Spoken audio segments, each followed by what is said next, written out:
Good morning mga kalapatids, welcome back to my channel, Brylop Official. For today's video, i-update ko kayo dun sa loft natin mga kalapatids.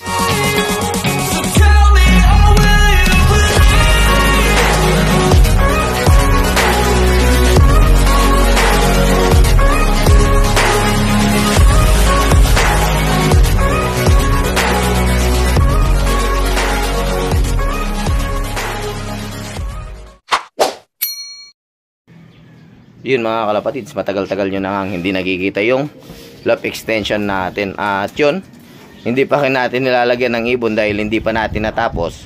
Na busy nga tayo sa pagtatrabaho at sa mga laban sa south. Kaya yun, unti-unti nating inaayos. At ngayon, papakita ko yung update. Pero tingnan nyo kung gaano na siya malapit matapos mga kalapatids. Na tayo para makita nyo na mga kalapatids. At yun nga, nakita nyo yun dito, inalis na natin yung bilakan dyan. Then ayan, naglilinis nga ako ngayon dito. Ayun yung kan, inalis natin yung mga ibang kalat. Nung last nyo nakita yung yung extension loft natin is madami siyang kalat. Nandun yung mga tambak, mga baso-basura at mga ibang gamit. Ngayon binawasan na natin at may bago na nailagay sa loft natin mga kalapatids. Papakita ko. Yan ngayon loft natin mga kalapatids. Ayan. Naglilinis tayo dito yung mga basura. May mga gamit-gamit pa rin pero kukunti na lang. Madali na lang yan. Dispenser lang yan tsaka yung training box na gamit natin. At yung landing board. Ayan o. Madulas na din yung okay na. Papagkasa pa ng konti pala. Then ayan landing board nya. Then ayan, meron na din siyang super trap. Buksan natin to, may lock na din to, di pa napintuhan. Ayan. Meron na din siyang holder. Yung dati wala, maski doon may holder na din. Then ito, buksan natin. Baka masira yung box. Ayan, nandito. Ayan, meron na din siyang stick. Then nalagyan na din natin ng catches. Ayan, may mga catches na. May holder na din siya mga kalapatids. Then itong kwan, meron na din siyang chicken wire para hindi mayakapan yung mga YB pag nakalagay dito. Tapos nalagyan na din natin siya ng tray egg. Ayan. May tray egg na tayo dyan mga kalapatids. Then ano pa bang bago pa dito? Ito meron na din dito. Ayan. Then ito pag nasaka nga ito, ganyan. Ayan, ganyan siya. Nalagyan na din natin siya, dito ng plywood para hindi masyadong malakas ang hangin. Pagkatapos ng plywood na yan, lagyan na din natin siya dito ng anong tawag dito? Double door. Kaya lang, di pa naka-pintura. Sanda lang. Tingnan natin yung lock nitong double door. Nandito lang kanina yun eh. Yung lock ng double door. Saan na? Hindi ko na alam saan ko nilagay. Natapong ko pa yata. Ito. Ito yung lock ng double door. Papakita ko. Ito yung double door. Bali, bababa natin yung double door. Ayan. Ito lang ang lock nya. Ayan. Lalagay, binutasan natin doon. Tapos papasok lang yan. Oh. Ayan siya. Oh. Din siya pabubuksan ng mga ibon. Bali yan, pag ginanyan mo, pag gustong papasukin yung mga ibon, yun. Yan. Miskus. Bali yan mga kalapatids. Diyan natin ititrain yung mga ibon. Ilalagay natin dyan natin yung viewing. Then pag papasukin natin dito, habang naka-viewing sila, sasaka natin para hindi makapasok yung mga ibon mga kalapatids. Then pag marunong na silang pumasok ay papasukin mo, bubuksan yan at papasok sila dito sila kakain. Ngayon mga kalapatids, pag marunong na silang pumasok at kaya na alam na nilang gamitin doon double door, May isa pa tayong double door doon. Ito. Ayan. Bali, ang purpose naman yan, kung nakita nyo, pakayas nito, pag marunong nang pumasok dito, isasaka natin yan. Ngayon, doon natin sila papapasukin. Ayan. Bubuksan natin yan. At papasok sila dito. Ayan. Dito sila papasok. Papakita ko. Kaya may akong din siyang double door dito mga kalapatids. Para pag pumasok sila dyan sa pintong yan, hindi sila lalabas dito. May sasaka natin. May sasaka natin yan. Nakasaka. Hindi siya makakalabas. Ngayon, pag marunong na sila, dun lang natin pag yung mga papasok, nakabukas na to mga kalapatids.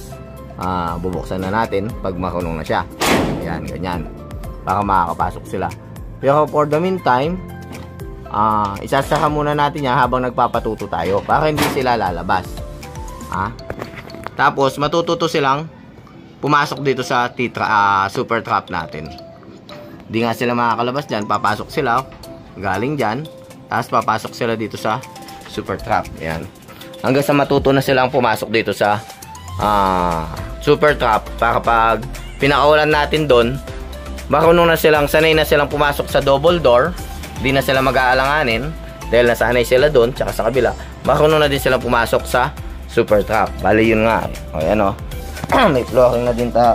Okay na yung flooring. Tapos itong kwan. Ayan. Ay open na din. Tignan nyo yung ventilation natin. Yan. Ventilation. Pati sa baba. Saka natin. Para makita nyo. Ayan. May ventilation siya. Buong paikot sa baba. Ayan. Ito na din yung pwede tayong mag-breed dyan. Pwede tayong mag-window. Pwede tayong mag-monitor. Yan. Then, tingnan nyo itong kwan, mga kalapatids. Open muna natin to para makita nyo maigi. Yan. Ito na yung kwan. Box perch. Bali, tayo na lang gumawa dyan. Yan. O, yan. Yung mga liston, pinatistis natin. Then, yung plywood, pinatistis ko din kaya pinaputol ko na dun sa circular saw ni Paking Eman para mas mabilis dahil siya may circular saw, tayo wala. Then hindi ko na na-video nung binuo ko yung mga apakan, kasama ko si Pang Iris. Itong pampala, itong dito, yung mga tira-tira lang to na galing kay Boss Paul. Shoutout sa'yo Boss Paul. Ito na yung mga tirang plywood dun sa loft mo, inuwi ko. Ayan, ito yung iba. Then, ito, maalis din yan. Ayan o. Ayan siya. O, ayan. Ayan siya. Di ko na nilagyan ng kwan dito, ng takip. Okay lang yan. Di naman maselan. Sa atin naman yan. Ayan. Ayan yung box natin. Bali, ang box natin is 2, 4, 5. Tapos, 4 na pataas. 1, 2, 3. Bali, 20 box ang nandyan, mga kalapatids. Then yung luma natin na widow box na ginawa pa ng biyanan ko, ayan. Bali pinintuhan natin ay binarnisan natin at nilagay diyan. Ganon din sa kabila, ganon din ang setup niya. Ayan. Ayan siya oh. Oh. Bali ganyan nga ang setup niya. Bali itong widow box na ito is ganyan siya. Pwede siyang lumipat dito. Lilipat siya dito. Ayan. Pwede siyang sakadong buo. Pero pwede din siyang ayan, nakaganyan. Ayan. Tapos pwede mo isarado din dito. Nagbabalik taka nga yung dalawang pinto. Ganon din lahat yung mga yan, mga kalapatids. Then foot tray, ito na lang. Nilagay na natin. O, may pumasok pa palang ibon dito. Siguro may pumasok doon sa mga plier natin kanina dyan. Kaya may pupu dyan. Ayan sila. Pero itong kwan, baka babarnisan ko pa ito para mas matibay. Then itong mga kwan is primer ko pa. Ito kasi tira din to doon kay Boss Paul at naka-primer na. Yun, bumili tayo ng isang buo dahil wala na nga. Kaya ayan, bumili tayo isang buo. Then primer ko na lang. Then pagdating ng kwan, baka ito lalagyan din natin ng chicken wire. Ito, either yung kulay queen o ganun na din na chicken wire. Ayan. Ilagyan nga natin ng kwan para may ayun, Yun sa gamit yan yung sa habit. At ayan nga, oh. Then itong kwan, alisin na din natin itong mga ito. Then sa susunod na araw, bibideo natin yung paglagay natin ng i-vlog natin para kung yung mga gustong gumaya dun sa DIY na shower, lalagyan natin ng shower yan dyan. Ayan, at malapit-lapit na. Ayan o, patapos na. Oh, may mga kwan na. Okay. Ayan. Pagpasensya nya, yan lang ang kayong ko sa box. Hindi ako kagaya ng mga iba na pulido gumawa. Pero okay na yan. Para sa akin, okay na yan. Good na sa akin yan. Kesa naman sa wala akong box, di ba? Then sa susunod, paggawa ako ng lalagyan natin ng kwan dito ng V-perch. Yan, papalagyan tayong V-perch dyan. Tsaka sa kabilaan sila lalagyan natin ng V-perch. Bali may V-perch na inuwi dito si Sir Paul na stainless.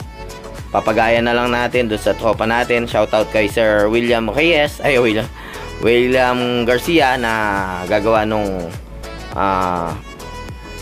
ng V-perch na stainless natin. Sisend ko, papakita ko sa iyo yung pinadala ko tsaka yung ginawa niya. Pero hindi pa niya natapos, naka-forma pa lang. Makikita nyo dito sa video to yung sample pa lang yun. Sa susunod, papakita ko na gagawa tayo ng super trap dito. Then pipintuhan natin to at saka ito mga kalapatids. Ayun, papakita ko nga pala paano naglalak to. Alisin natin doon. Yan. Alisin natin yung lock. Yan. Sabit muna natin dito. Then, naglagay tayo ng Taiwan lock.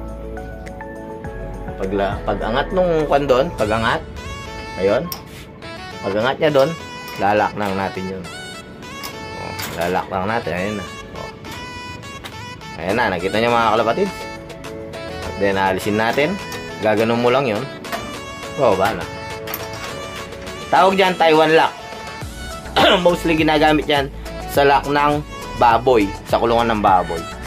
At yung mga kalapatids, malapit nang matapos at malapit na natin lagyan ng laman tong lock natin mga kalapatids. Yun. Sa susunod na mga araw, lalagyan na natin ng ng shower na kagaya nitong dito sa baba. Ayan, kagaya nyan. Lalagyan na natin ng shower yan. Then, babarnisan na lang yung mga box. Tsaka, yung mga ibang retouch. Then, maglalagay na tayo ng mga pang-winter natin dyan. Yung pang-winter dyan na nga lilipad mga kalapatids. At yung mga kalapatids, yun ang update sa ating loft extension na hindi pa nga natin nagamit. Yun nga, ako na lang gumawa nung kwan. Patulong-tulong na lang ako sa tropa. Sa mga box. Dahil, kwan, wala tayong pampagawa. May pinapagawa nga tayong iba ngayon. Pinapagawa ko ng room yung anak ko. Papagawa ko kami dun sa bahay. Kaya hindi na ako nagpagawa sa iba. Kami na lang gumawa. Then yung mga gamit is yung mga pinaggamitan na lang. Okay na yan mga kalapatids. Pag sakaling seniority tayo, di pagawa tayo ng iba. Habang ngayon, yan na muna. Okay mga kalapatids, sa mga sumusuportang tunay, thank you very much sa inyo. At yun nga, hindi tayo pinalad nagpauwi ng Tacloban. Pero ganyan pa man, tuloy pa kayo ng karera, tuloy pa kayo ng buhay. Hanggang may karera, game lang tayo. Laban lang ng laban. Congratulations sa mga nanalo. Sa mga hindi pinalad katulad ko, bawi tayo. Ganun lang naman. Hindi yung kung sila nanalo, sisirahan natin. Pag nanalo sila, palakpakan lang natin. Alam nyo, pinakamahirap gawin, pinakaunang pa lang gagawin para mag-champion ka, dapat marunong ka tumanggap ng pagkatalo. Yun lang mga kalapatids. Okay mga kalapatids, sa mga hindi pa nag-subscribe, please subscribe, like, and share, Brylop Official, and hit the notification bell para lagi kayo updated sa akin channel. Okay mga kalapatids, bye!